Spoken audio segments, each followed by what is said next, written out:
বন্ধুরা, দুই শালিকের আজকের পর্বে দেখা যাবে গৌরবরা যখন ছাতা কোম্পানির গোডাউনে ঢোকে তখন দেখে সব ছাতা চুরি হয়ে গেছে। এরপরে সবার তো মাথায় হাত পড়ে যায়, কি করবে ভেবে পায় না। তখন কর্মচারীরা জানায়, যদি আজকে আমরা এখন থেকেই কাজ শুরু করি এবং একটুও না থেমে কাজ করি তাহলে কাল সকালের মধ্যে 500 পিস ছাতা আশা করা যায় তুলে দেওয়া যাবে। তবে র ম্যাটেরিয়ালগুলো তো আর নেই, সেগুলো আর ধারে পাওয়া যাবে না, ক্যাশ টাকায় কিনতে হবে। তখন গৌরব ঝিলিকির ওপর প্রচণ্ড রাগ করে, বলে, সব তোমার জন্য। কাল তুমি যদি অ্যাডভান্সটা নিতে তাহলে আমাদের হাতে আজকে টাকা থাকতো, আমরা র ম্যাটেরিয়াল কিনতে পারতাম। কে বলেছিল তোমাকে 101 টাকা নিতে? তখন ঝিলিক বলে, ঠিক আছে, যখন আমার জন্যই সব হয়েছে আমি টাকা জোগাড় করবো, যেভাবে হোক জোগাড় করবো।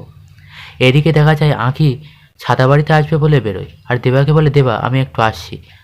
তখন পিছন থেকে পল্টু আর চারানা হাঁকতে থাকে, ঝিলিক দাঁড়া। তখন ঝিলিক বলে, মানে আঁখি বলে, কি হয়েছে? তখন চারানা বলে যে, কোথায় যাচ্ছিস? তখন আঁখি বলে যে, আমি একটু কাজে যাচ্ছি। তখন চারানা বলে, তোকে আর কাজে যেতে হবে না, আমরা তোর জন্য ভালো কাজ দেখেছি।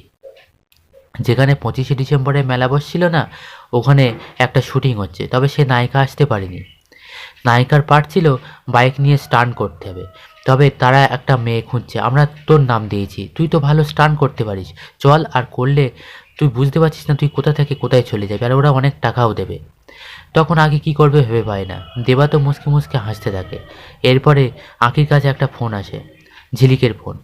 তারপরে ঝিলিককে সবটা বলে আঁখি, আর ঝিলিকও টাকা রোজগারের পথ পেয়ে যায়। তখন ঝিলিক বলে, আঁখি তুই যা ওখানে, আমি তোর হয়ে স্টান করব।